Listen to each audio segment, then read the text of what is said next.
Salut à tous, ici Adrien. Aujourd'hui on est le samedi 25 septembre 2021 et dans cette vidéo on va parler d'Arch Linux et plus particulièrement nous allons tester l'outil d'installation guidée de la distribution qui est fourni depuis le mois d'avril 2021. C'était pas un poisson, ils nous ont écrit ceci, que le média d'installation nous offre dorénavant un outil d'installation guidé.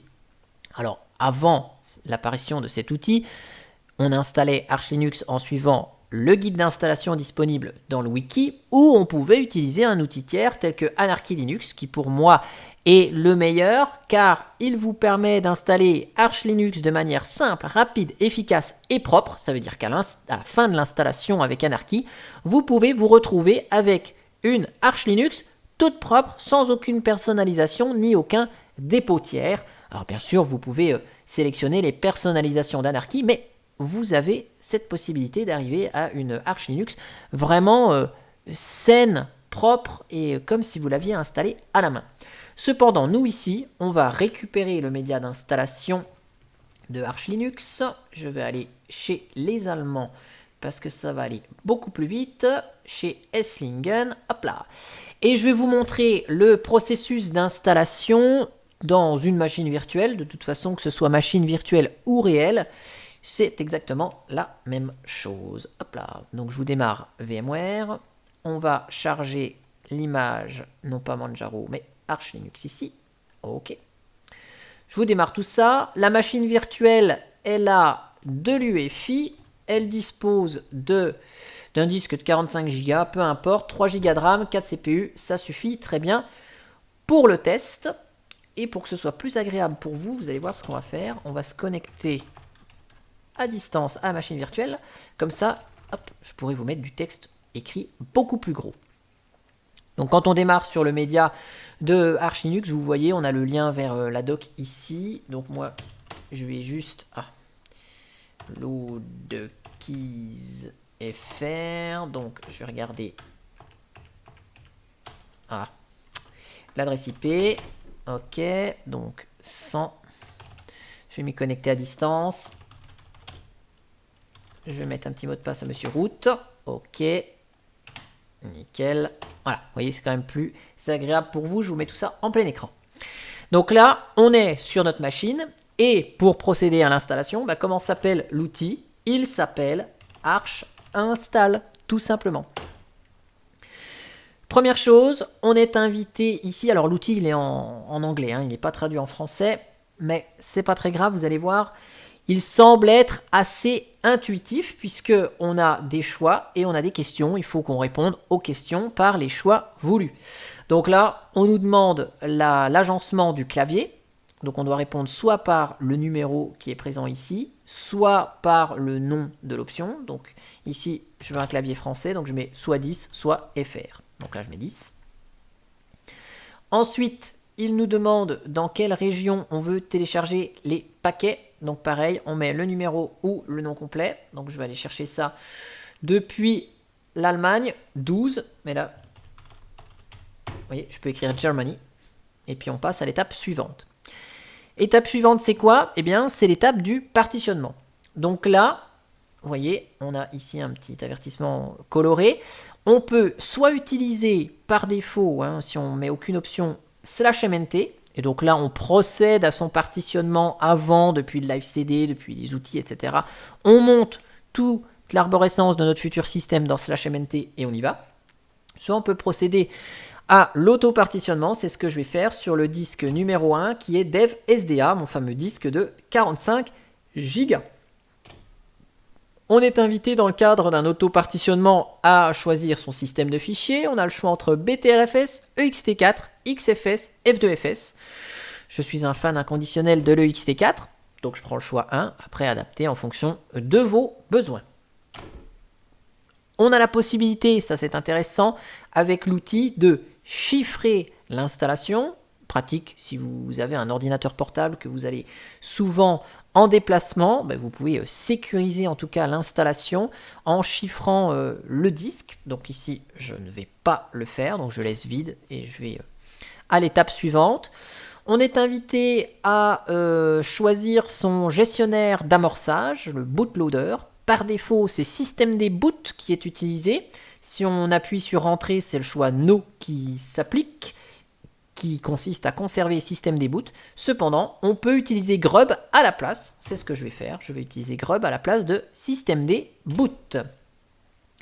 Je vais indiquer un nom à la machine, donc Arch Auto. Très bien. Ensuite, on est invité à saisir le mot de passe de l'utilisateur root, le super utilisateur. Donc, j'en mets un. Vous pouvez ne pas mettre de mot de passe. Et dans ce cas-là, le compte root est désactivé. Je ne suis absolument pas fan de cette pratique. Je mets un mot de passe à Monsieur Root.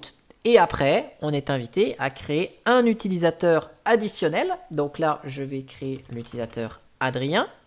On peut passer l'étape et ne garder que root si on souhaite. Je vais mettre un mot de passe à Monsieur Adrien. Voilà. Adrien, est-ce qu'il est super utilisateur? On peut l'ajouter dans le groupe sudo. Non. Je fais les opérations d'administration avec le compte root. Et puis, là, on boucle. On peut être amené à créer autant d'utilisateurs que l'on souhaite. Quand on a fini, on les vide. Parfait. Ensuite, ici, on est invité à sélectionner un profil préprogrammé, comme c'est indiqué ici. Donc, là, ça correspond à quoi? Desktop, c'est un profil qui va nous permettre de sélectionner un environnement de bureau ou un gestionnaire de fenêtres, comme GNOME, KDE, etc. On a d'autres profils, Minimal Server Xorg, donc j'imagine que serveur, ça va nous proposer l'installation de serveurs additionnels, Apache, MariaDB, PostgreSQL, Samba, NFS, CUPS, bref, que sais-je. Minimal, ça semble être une installation totalement minimale, donc la distribution et les outils pour gérer les paquets, c'est tout, je pense. Et Xorg, à mon avis, c'est une installation minimale, suivie d'une installation du serveur graphique X, et puis après, on se débrouille pour installer le reste à la main. Donc moi, je vais prendre un profil desktop, on va installer une station de travail, et là, on a la liste des profils avec environnement de bureau ou gestionnaire de fenêtres, trié par ordre alphabétique. Et donc là, on sélectionne celui qu'on veut. Je vais prendre GNOME ici.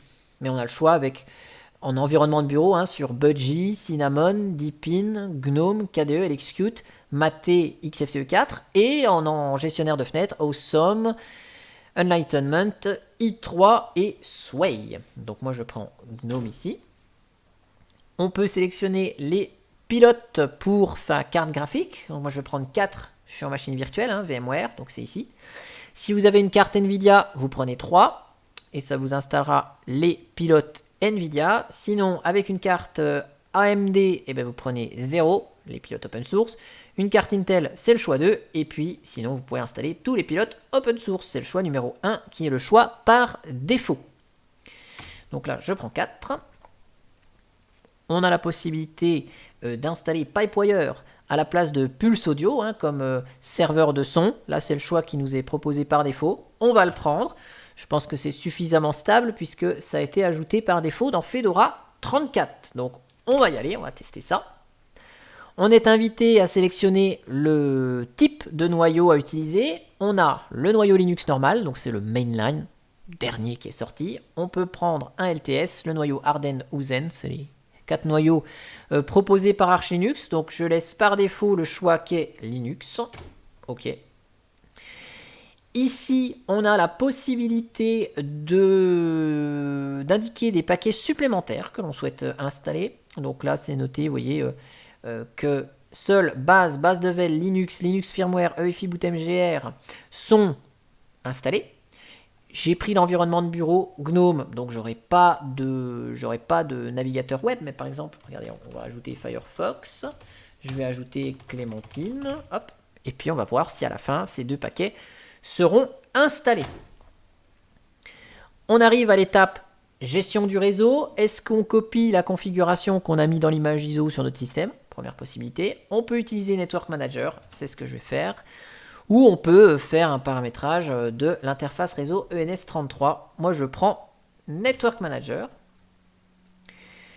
On est amené à sélectionner la time zone, donc le fuseau horaire. Donc chez nous, c'est Europe/Paris. OK. Est-ce qu'on veut synchroniser le temps sur le réseau? Ouais, avec NTP, c'est parfait. Et donc là, on a un résumé ici via un fichier de configuration qui s'affiche. Ok. Donc là, on a un petit résumé. L'audio Pipewire, gestionnaire d'amorçage Grub, système de fichiers ext4. Le disque, c'est bien DevSDA. Mon noyau Linux avec le nom Archauto. Mon clavier en français. Donc les miroirs allemands. Network Manager activé. Des paquets en plus Firefox Clémentine. Donc les deux sont bien mémorisés ici. Profil desktop, très bien. Donc là, pas de super utilisateur. Là, vous voyez, il y a un truc, c'est que l'encodage, c'est bien UTF-8, mais la langue du système, c'est anglais US. Donc à mon avis, il y aura des petites opérations à faire post-installation. Zone de temps Europe Paris, nickel. Et puis, utilisateur Adrien avec son mot de passe. On fait OK pour continuer. Enfin, on fait entrer pour continuer. Et là, qu'est-ce qui se passe? Eh bien, formatage du disque. Installation de la base du système. Donc vous voyez, c'est les commandes Pacman qui vont bien, hein, qui se lancent de manière totalement automatisée. Et donc là, il nous installe 137 paquets. Donc là, c'est le base de Vel et tout ça qu'on a vu. Ok. Et puis après, il va installer les groupes de paquets qu'on lui a mentionné, soit en répondant aux questions, soit manuellement. Donc on va avoir le groupe GNOME, on va avoir le groupe Pulse Audio, on va avoir le Pipewire, on va avoir le duo Clémentine et Firefox que j'ai indiqué à la main. Donc tout ça se fait de manière automatisée. Je vous accélère ça pour la vidéo et je vous reprends une fois que l'install est terminé. Et voilà, et au bout de 2 petites minutes, tout est installé, ce fut très rapide, enfin, en même temps sur SSD et avec la fibre, ça aide également. Et donc, on a, une fois l'installation terminée, la possibilité de faire de la post-configuration dans le chroot. Donc, je ne vais pas le faire. Je vais redémarrer le système ici. Et on va tester tout ça ensemble et on va voir ce qui manque, mais à mon avis, le système risque d'être en anglais. On l'a vu. Dans le fichier de configuration, il était indiqué que la langue du système était en ENUS. Et effectivement, vous voyez, les dates ne sont pas en français. Je vais vérifier que mon clavier est en français quand même. Oui. Donc ça s'est bien installé. Je vais basculer en plein écran. Je vais vous mettre une résolution correcte, donc du 1920 par 1080 appliqué. Ok, très bien. Donc là, d'un point de vue install, on a un GNOME complet. Vous voyez, on a GNOME Boxes, on a tous les utilitaires de GNOME, très bien, calculatrice, vidéo, photo, maps. Bon, on a la totale chez GNOME, très bien. Firefox est installé, Clémentine également. Le gestionnaire de fichiers, il est là. Donc, vous voyez, tout est en anglais. Donc, ce qu'on va faire, on va lancer un terminal. Et le fuseau horaire, d'ailleurs, tiens, il est 9h38. Alors que sur mon système, il est 11h38 ici. Donc, le fuseau horaire ne s'est pas appliqué non plus. Donc, ce qu'on va faire, on va se connecter en tant que super utilisateur et on va corriger tout ça. Donc, dans ETC, on a local.conf chez Arch Linux. Ah, Vim, ok. Donc là, je vais remplacer par fr _fr utf8. Ok. Je vais modifier dans local.gen ici donc fr utf8. Et puis on va commenter les locales anglaises. On n'en a pas besoin ici. Je fais un petit local gen. Ok. Donc c'est bon. Là c'est en français. Local CTL. Je vérifie. Mais vous voyez, cette fois-ci, système local, c'est bien en français. Et on a dit que le fuseau horaire n'était pas bon. Vous voyez, 9h39. Donc il y a un fichier magique qui s'appelle local time. Ici, et vous voyez, il pointe sur user share zone info UTC. Donc on corrige ça en refaisant le petit lien symbolique et en écrasant. Donc on met l'option F, USR, share, zone info, Europe, Paris, et on met ça sur local time. Et là, vous allez voir, paf, 11h40, nickel, l'heure, elle est bonne. Donc, on fait un petit reboot.